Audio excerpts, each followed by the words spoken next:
राधा स्वामी दाता दयाल की दया, राधा स्वामी सहाय, राधा स्वामी। यह पुस्तक है अनमोल चरित्र, और जैसा कि आप सभी जानते हैं, इसमें परम संत हजूर ताराचंद जी महाराज का जीवन चरित्र वृतांत है।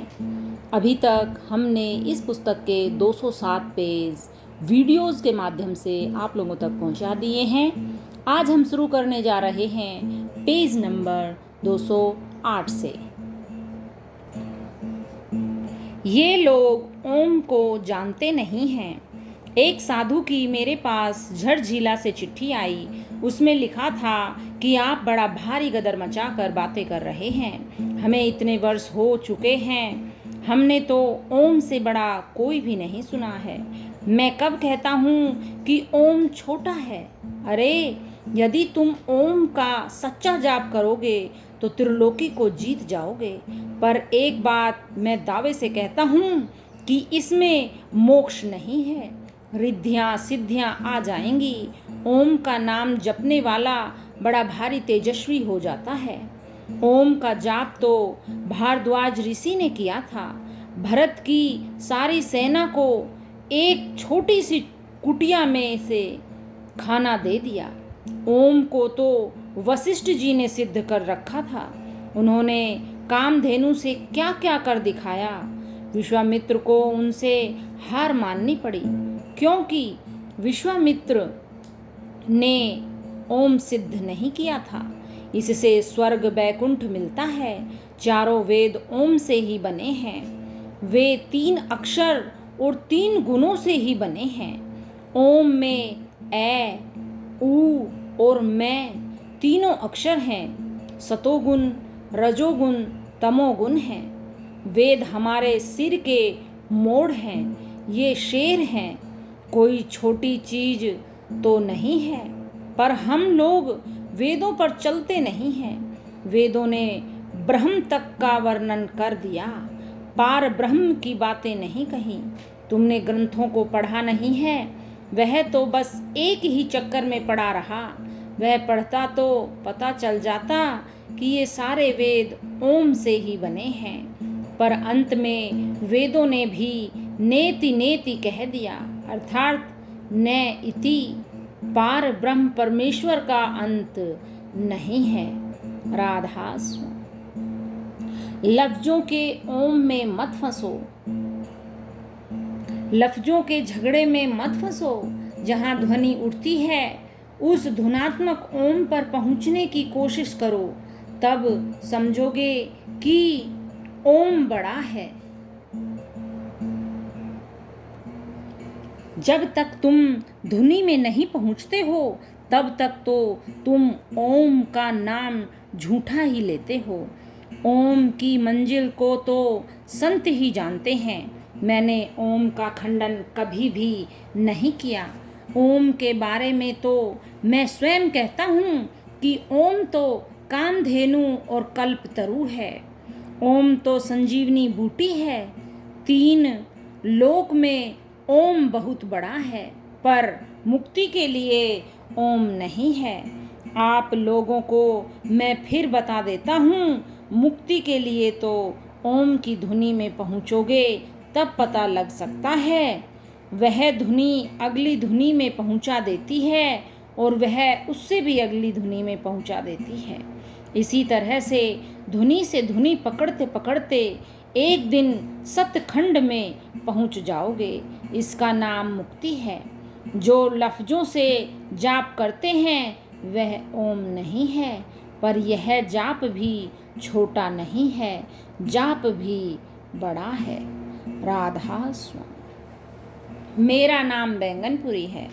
भगवान देवाचार्य ने अब अपना नाम बदल लिया और वे अब स्वामी ओमानंद बन गए हैं। वे बहुत ही अच्छे आदमी हैं। वे ढाकला गांव में सत्संग करने चले गए। वहाँ की कोई बात बता रहा था। ढाकले के कई लोग खड़े हो गए और उन्होंने कहा कि यहाँ तो राधा स्वामी वालों का प्रचार ज़्यादा है। यहाँ तो संत ताराचंद जी आते हैं, वे प्रचार करते हैं। स्वामी ओमानंद ने कहा, अरे पगलों, तुम राधा स्वामी वालों की बातें भी नहीं मान सके तुम किसी की भी बातें नहीं मान सकते हो। संत ताराचंद जी तो यही कहते हैं कि शराब, मांस, चोरी, जारी, बदमाशी छोड़ दो। वे कहते हैं कि बुजुर्गों की सेवा करो, माता पिता को जीवित तीर्थ समझकर श्रद्धा भाव से, प्रसन्नता से इनको खुश करो और परमात्मा की बंदगी करो। गांव वालों ने कहा, हाँ वे यही कहते हैं। ओम स्वामी जी ने कहा, फिर मैं क्या कहता हूँ? मैं तो वही कहता हूँ जो संत ताराचंद जी कहते हैं। लेकिन जब तुम्हें कोई सच्ची बातें कहता है तो तुम उसका विरोध करते हो। तुम्हारा भला किस तरह से होगा? मुझे भी कोई पक्षपात नहीं है, मैं तो सीधा आदमी हूँ। आप लोग जो कह देते हो उसको सहन करता हूँ। आज मैं दावे से कहता हूँ कि मेरे जाने के बाद तुम खड़े होकर रोओगे। उस वक्त तुम यह कहोगे कि ऐसा आदमी न पहले कभी आया और न ही आगे आने की उम्मीद है। किसी ने पूछा, बाबा जी तेरा क्या नाम है? बाबा ने कहा, मेरा नाम बैंगनपुरी है। पूछने वाले ने कहा, वाह जी वाह, साग का साग और पूरी की पूरी हो। राधा स्वामी। केवल शास्त्र पढ़ने से मुक्ति नहीं होती है। एक बार मैं एक पंडित जी से बात करने लग गया। मैंने पूछा, आपका गुरु के विषय में क्या इरादा है? क्या आपकी शास्त्र पढ़ने से मुक्ति हो जाएगी? उसने कहा, हाँ क्यों नहीं होगी। मैंने पूछा, आपको शास्त्र पढ़ते कितने वर्ष हो गए हैं? काफ़ी दिन हो गए होंगे। उसने कहा, हाँ। मैंने कहा, रावण तो शास्त्रों का जानकार ही नहीं बल्कि वह तो शास्त्रों का टीकाकार भी था। फिर उसकी मुक्ति क्यों नहीं हुई? इसीलिए तो नहीं हुई क्योंकि उसने बुरी आदतें नहीं छोड़ी। पढ़ना, गुनना, चातुरी ये गुड़ियों का खेल, जब मिली सच्चे पीव से देई ताक में मेल। विद्या माही वाद है, तप माही रिद्धि, नाम माही मुक्ति, योग माही सिद्धि। सो मुक्ति तो नाम में ही है और किसी भी चीज में नहीं है। मैंने उसको कहा, आप पढ़ने से मुक्ति बताते हो तो बताओ कौन सी पुस्तक के पढ़ने से मुक्ति होगी। इस बात पर वह चक्कर खा गया। उसने कहा, पढ़ने से तो मुक्ति नहीं होगी जी। मैंने कहा, आपने अब ठीक बात की है। मैंने कहा, मैं तो यही शिक्षा देता हूँ कि गुरु की बात यानी वचन पर यदि कोई डट जाए तो मुक्ति हो जाएगी। मैंने कहा, मैंने तुमसे ये बातें इसलिए कही हैं कि तू सच्चा आदमी है, तू पढ़ा लिखा है पर घटिया बोल गया। उसने तत्काल कहा, मेरी गलती हो गई। पढ़ना गलत नहीं है, हमारे पवित्र ग्रंथों का पाठ करना एक महापवित्र कार्य है। पढ़ा करो, लेकिन सद्गुरु धारण करने के बाद ही ये ग्रंथ अपना भेद देते हैं। राधा स्वामी। बाल संबंध में वार्तालाप। बाल संबंध का एक भाई बड़ा भारी विद्वान था। वह मेरे पास आया, वह बड़ी बड़ी बातें कहने लगा। मैंने उससे पूछा, आपने अंतर का कितना सफ़र किया है? उसने कहा, अंतर का सफ़र क्या होता है ये? मैंने पूछा, क्या कभी आपने ओम की धुनी सुनी है? उसने कहा, ओम तो हर जगह ही है, उसकी धुनी क्या होती है? मैंने कहा, बस यही बात है हमारी। मेरे गुरु महाराज जी जुई में थे। उस गांव में आर्य समाजियों और सनातनियों का आपस में झगड़ा हो गया। मैं एक मिसाल देकर बताऊंगा। वहीं एक सत्संगी आ गया। हम तो उसको दादा कहते हैं और महाराज जी उसको दादा नथु कहा करते थे। वह बड़ा अच्छा आदमी हुआ है। सत्संग हो रहा था और वह आ गया। उसने कहा, बीरनिया क्या शोर शराबा है? उन्होंने कहा, यही शोर शराबा है कि ये अपने आप को सराहते हैं और वे अपने आप को। तो उसने कहा, भाई एक बात बताओ। उन्होंने कहा, पूछो। उसने कहा, एक लड़की गूंगी थी, अंधी और बहरी थी। उसमें कोई गुण तो था नहीं, उसमें तो सभी कमियां थी। उसका पति मर गया, उसकी चूड़ी तुड़वानी है तो कैसे तुड़वाई जाए? उन गुणों से तुम सब भरपूर हो। तुम अंधे, गूंगे, बहरे और बावले हो। इसी तरह ये मैंने कहा, भाई साहब, आपको न तो अंतर के सफ़र का ही कोई पता है और न ही आपने ओम की ध्वनि को सुना है। उन सभी गुणों से तुम भी भरपूर ही हो। तुमने तो लोगों को धोखा दिया है। राधा स्वामी। त्यागी होकर चौधर चलाए वही संत है। रे सत्संगियों, अगर तुम अपने घरों में भी चौधर करना चाहते हो तो त्यागी बन जाओ, चौधर चल जाएगी। अगर कोई देवरानी और जेठानी अपने और दूसरे बच्चों में दुभात यानी भेदभाव कर लेती है तो वह घर ही उजड़ जाएगा, चौधर नहीं चलेगी। जो अपने ही घर में भाई भाई से विरोध कर लेता है तो भी चौधर नहीं चलेगी। त्यागी होकर चौधर चलाओ और यही मार्ग संतों का है। राजनीति में भी तो जो त्यागी बनकर काम करता है वह कुछ कर जाता है, यह धन तो यहीं रह जाता है। एक महात्मा ने 40-50 लाख रुपए जमा कर रखे थे, वह गोलियों का शिकार हो गया। वह पैसा कहाँ गया? मैंने ऐसे ऐसे संतों के दर्शन किए कि कईयों से तो मैं घबराया और कईयों के त्याग को देखकर यह समझा कि यह भी कुछ है। महाराज महर्षि शिवव्रत लाल जी के कई शिष्य मुझे मिले, उनमें कईयों में त्याग मिला। उनमें से 2 ब्राह्मण थे, उनमें इतना त्याग मिला कि मैं उसका वर्णन नहीं कर सकता हूँ। वे थे पंडित फकीर चंद जी महाराज और पंडित द्वारकादास जी। मेरे महाराज अरमान साहब तो एक अलग ही थे। वे अपनी झोपड़ी में ही गुजारा करते थे। उनका इतना अधिक त्याग था। उनके पढ़ाए लिखाए हुए बड़े बड़े शिष्य थे, अफसर थे, पर वे कभी भी किसी के पास नहीं गए। मैंने उनका भी बड़ा भारी त्याग देखा।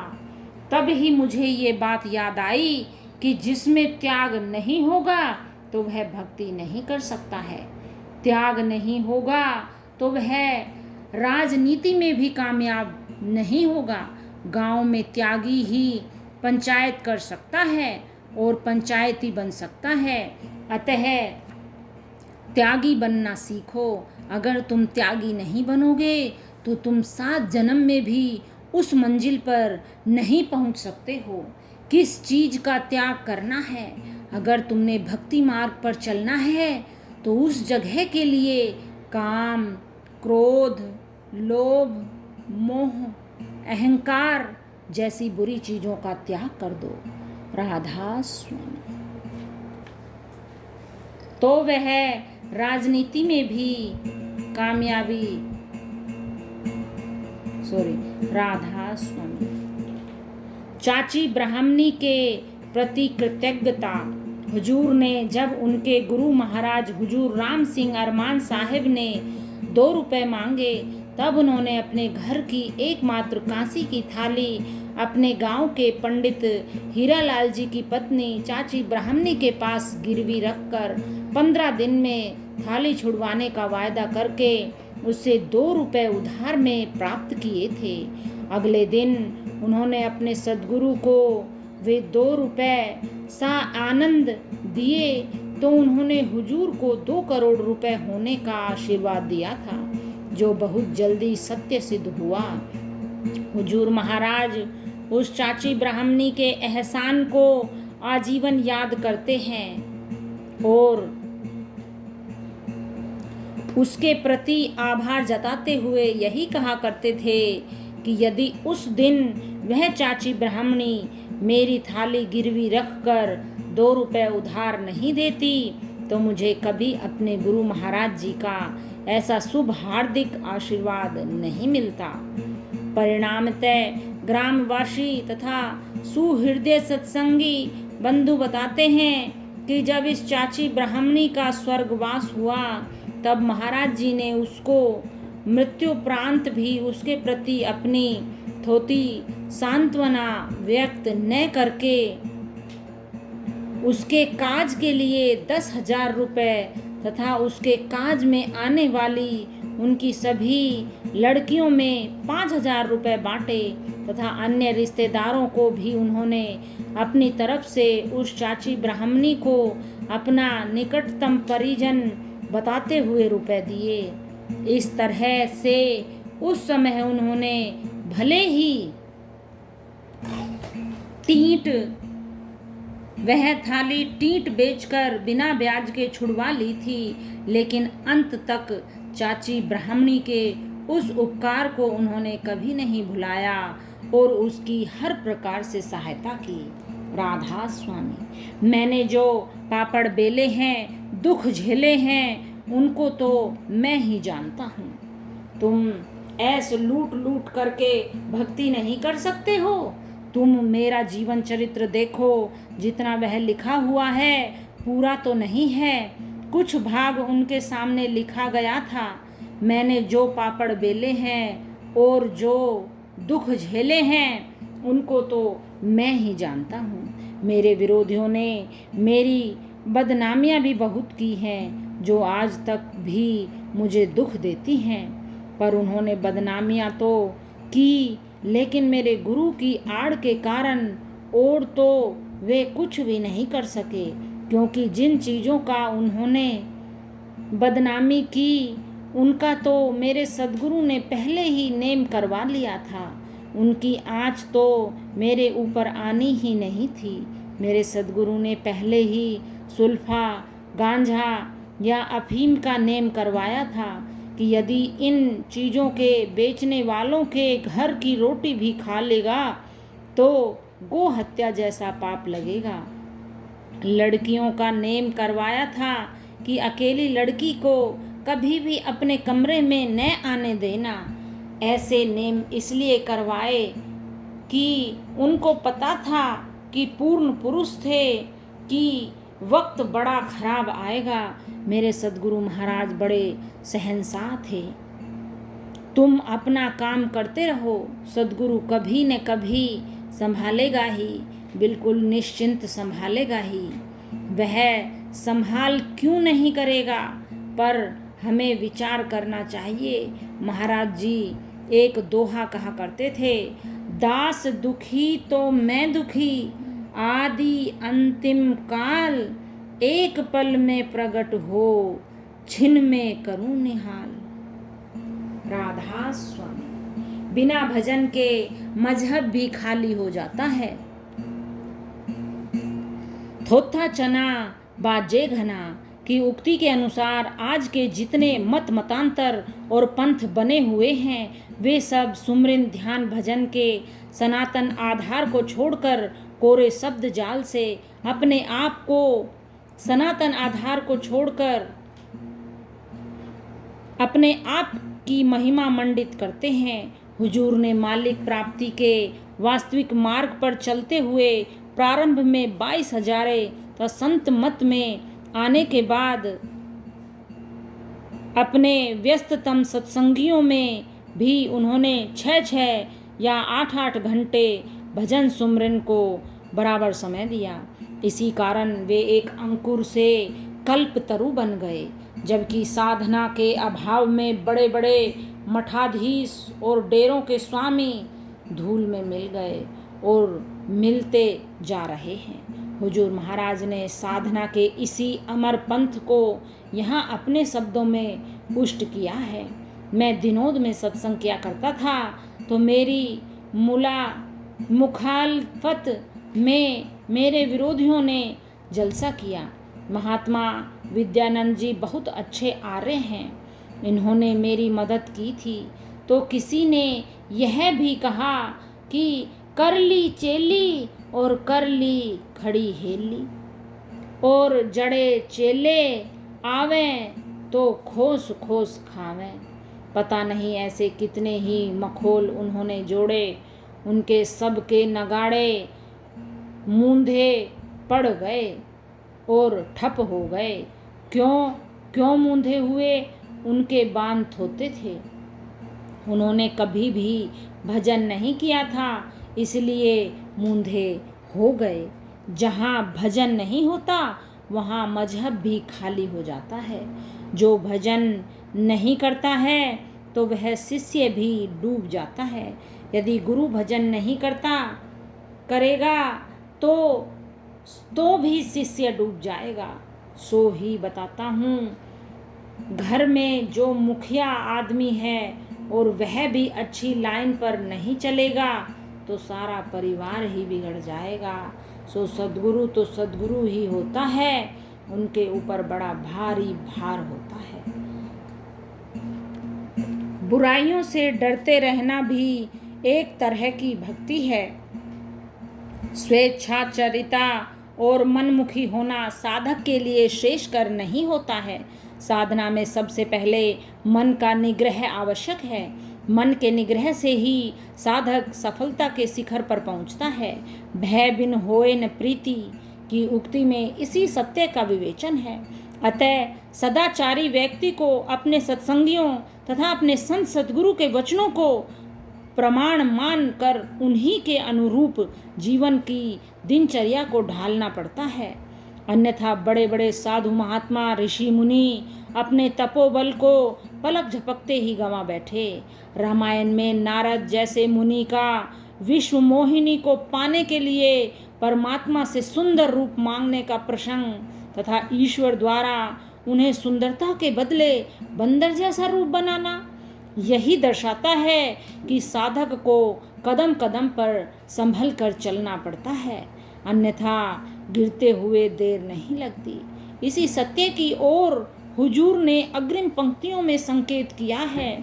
मैंने कबीर साहब का एक दोहा अपने मकान के अंदर की कुटिया की दीवार पर लिखवाया। अपने विचार ऊंचे रखने के लिए वह दोहा ही काफी था। लेने को हरि नाम है, देने को अन्नदान, तिरने को आधीनता, डूबन को अभिमान। समझने वालों के लिए कबीर साहब का यह एक दोहा ही काफ़ी है कि लेने को तो राम का नाम और देने को अन्न का दान, तिरने के लिए आधीनता और डूबने के लिए अभिमान होता है। मेरा एक बार बादली जाना हो गया। वहाँ महाराज द्वारकादास गुरु भाई द्वारकादास जी ने मुझे कहा, संत जी मैं एक बात बताता हूँ, क्योंकि तू मेरे गुरु भाई का चेला है। बात तो उन्होंने लंबी चौड़ी कही थी, पर मैं उसका सार बताता हूँ। उन्होंने मुझसे कहा, तू अपने आप को संतों का भिखारी कहता है, इसलिए तुमने कभी भी पाखंड नहीं करना है, दीनता में ही रहना है। तूने अनेकानेक का उद्धार करना है। मैंने चाहे डर के मारे ही दीनता पकड़ी हो, पर मैं सदा दीनता से ही रहा, क्योंकि यदि थोड़ा सा जो टेढ़ा मेढ़ा हो जाता तो पता नहीं कोई सिर भी तोड़ सकता था। मैं तो डरता ही रहा। अगर मैं डरता न होता तो मैं कभी भी दीन न होता। इसलिए मैं फिर बताता हूँ कि बुराइयों से डरना भी एक तरह की भक्ति ही है। जो अवगुणों से डरता है, जो अवगुणों से डरता रहता है, वही दोषों से दूर रहता है। वह भक्ति के काम को भी पूरा कर जाता है। भक्ति में दो ही चीज़ें जरूरी हैं, या तो अपने इष्ट से प्रेम हो या फिर पापों का डर हो, वही बाजी जीतता है। अगर प्रेम न हो तो आदमी को बुरे विचारों से डरते ही रहना चाहिए। मैं तो दुनिया से भी डरता रहा। आप लोग मेरे पास आते हो और मेरी इज्जत करते हो तो मैं सोचता हूँ यदि कोई गलती हो गई तो ये प्रेमी लोग मुझे क्या कहेंगे? यही कहेंगे, यह तो खाता पीता ही डूब गया। आप लोगों ने और इन माताओं बहनों तथा भाइयों ने मुझे बचा लिया, नहीं तो मुझे कहीं भी जगह नहीं थी। मैं तो एक नीम चढ़ा गिलोय था। अब आप मेरी रक्षा करते रहना। इसी कारण से मैं आपको अपना शिष्य नहीं कहता हूँ, मैं तो आपको अपना गुरु मानता हूँ। मैं तो आप लोगों को अपना बुजुर्ग मानता हूँ, क्योंकि आप मेरी बार बार मदद करते रहते हो। आपने मेरी यही मदद की कि यदि कोई गड़बड़ हो गई तो आप मुझे क्या कहेंगे? राधा स्वामी। मियाँ मिट्ठू का घमंड चकनाचूर।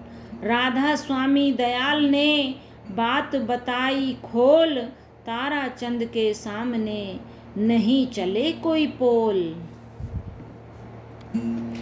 एक समय हुजूर का अपने गुरु भाई रतिराम जी के पास उनकी ड्यूटी के समय नगर पालिका के चुंगी के नाके पर जाना हुआ। उनके पास एक पंडित जी आसन लगाए बैठे थे। भाई जी ने हुजूर का परिचय पंडित जी से करवाया। पंडित जी ने हुजूर के पास आते ही भगवत गीता की प्रशंसा करनी आरंभ कर दी और स्वयं ही बताया कि मैं 30 वर्ष से गीता का नियमित पाठ कर रहा हूँ। हुजूर महाराज जी ने विनम्र स्वभाव से कहा, पंडित जी, मैं तो एक अनपढ़ आदमी हूँ, इसी कारण मुझे गीता का अध्याय वार ज्ञान नहीं है, परंतु आप मुझे यह तो बतलाएं कि गीता के 6 अध्याय में श्री कृष्ण ने अर्जुन को क्या कहा है। अब पंडित जी का दंभ काफूर हो गया और वे लगे बगलें झांकने, मानो उनकी जुबान को ताला लग गया। वे कोई उत्तर ही नहीं दे सके। उन्हें शर्मिंदा देखकर हुजूर जी ने 6 अध्याय के बारे में स्वयं ही बतलाया कि इस अध्याय में श्री कृष्ण अर्जुन को उपदेश देते हैं कि योगी की योग साधना करते करते यदि मृत्यु हो जाती है तो उसे उसके द्वारा की गई योग साधना के अनुरूप अगला जन्म और सुविधाएं मिल जाती हैं, ताकि वह अपनी साधना वहीं से आगे शुरू कर सके। पंडित जी, आपने गीता की बातों के अर्थ को समझे बिना उसका पाठ किया है, जो कतई तौर पर समय गंवाना है। असली अनुभव ज्ञान की शिक्षा संतों के पास होती है। बड़े बड़ाई ना करें, बड़े न बोलें बोल, हीरा मुख से कब कहे लाख हमारा मोल। राधा स्वामी। वह लक्ष्मी थी या अन्य देवी? पुराने आश्रम की बात है। उन दिनों उस आश्रम में बहुत ही कम आदमी रहते थे। उनमें एक वृद्ध जुगलाल जी रहा करते थे। एक दिन वे रात को उठे। वे यह देखकर हैरान थे कि आश्रम में इतनी रात गए एक खूबसूरत और पूर्ण रूप से गहनों से सुसज्जित औरत वहां खड़ी थी। अपनी हैरानी को दूर करके वे बोले, इतनी रात गए आप इस वेश में किस लिए आई हैं? वह देवी मूरत मुस्कुराई और बोली, मैं देवी माता हूँ, यहाँ पर संत के दरबार में सफाई करने आई हूँ। हम देवी देवता इन संतों से ही शक्ति प्राप्त करते हैं और जो भक्त हमसे मन्नत मांगते हैं उनकी हम आशा पूर्ण करते हैं। इतना कहकर देवी अदृश्य हो गई। दिन निकलने पर उस वृद्ध ने महाराज जी के सामने यह वृत्तांत सुनाया। महाराज जी केवल मुस्कुरा कर रह गए। राधा स्वामी। हरिजन सत्संगियों द्वारा आपत्तियां उठाना, हुजूर महाराज जी का घड़ा मंदिर के महंत द्वारा तोड़ना और उन्हें पानी लेने से वंचित करना हुजूर के विरोधियों का हरिजनों की आड़ लेकर पहला अप्रत्यक्ष वार था। परंतु इस बार उन्होंने सीधी कठिनाई पैदा करने की कुटिलता की। कुछ हरिजन जाति के सत्संगी भी आश्रम में रह रहे थे। यद्यपि आश्रम में सभी सत्संगी अपनी अपनी इच्छा अनुसार भिन्न भिन्न सेवाएं प्रारंभ से ही करते आ रहे थे, तथापि इन हरिजन सत्संगियों द्वारा स्वेच्छा से बर्तन साफ करने की सेवा अपना ली गई थी। मौका देखकर गांव के लोगों ने उन्हें उकसाया कि आपको प्रसाद बनाने की सेवा क्यों नहीं दी जा रही है। यदि महाराज जी सभी को वास्तव में समान समझते होते तो आपसे भी प्रसाद तथा रोटी बनवानी चाहिए थी। उन सत्संगियों ने अज्ञानतावश यह आपत्ति आश्रम में उठा दी। तब हुजूर ने उनसे बातचीत करके उन्हें भंडारे के नियमों से अवगत कराया और बतलाया कि सारा वर्ष प्रतिदिन भंडारे के सेवादार स्नान करने के बाद शुद्ध और स्वच्छ होकर ही भंडारे में प्रवेश करते हैं। यदि आप भी इन नियमों का पालन करते हो तो सभी बहन भाई आपके हाथ का बनाया हुआ प्रसाद लेकर अधिक प्रसन्न होंगे। तब सर्दी का मौसम था। उनमें से अधिकतर सेवादार प्रातःकाल भोजन बनाने से पूर्व स्नान नहीं कर सके और जो कर पाए उन्हें सहस्र भंडारे की सेवा सौंप दी गई। राधा स्वामी। आज इतना ही, पढ़ते पढ़ते पता ही नहीं चलता, ऐसा कर लगता है कि पढ़ते जाओ। राधा स्वामी।